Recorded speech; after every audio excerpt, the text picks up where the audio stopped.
पुणे महापालिकेचे निलंबित आरोग्य अधिकारी भगवान पवार यांनी मुख्यमंत्री एकनाथ शिंदे यांना खळबळजनक पत्र लिहिलं।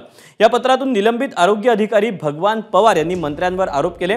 मंत्र्यांना कात्रजच्या कार्यालयात बोलावून नियमबाह्य टेंडरची कामं इतर खरेदी प्रकरणात दबाव आणला होता असा दावा भगवान पवार यांनी पत्रातून केला। तर निलंबित आरोग्य अधिकारी भगवान पवार यांच्या पत्रावरून रोहित पवार यांनी आरोप केले आणि त्यावर संजय शिरसाट यांनी प्रतिउत्तर दिलं। निलंबित अधिकारी भगवान पवार यांनी पत्रातून काय नेमके आरोप केलेत आपण त्यावर एक नजर टाकूया। माननीय मंत्री महोदयांनी मला कात्रजच्या कार्यालयात बोलावून नियमबाह्य टेंडरची कामं इतर खरेदी प्रकरणात दबाव आणला होता, पण मी नियमबाह्य कामं केली नाहीत म्हणून माझं निलंबन करण्यात आलं। जुन्या तक्रारी काढून चौकशी समिती नेमून माझं निलंबन करण्यात आलं।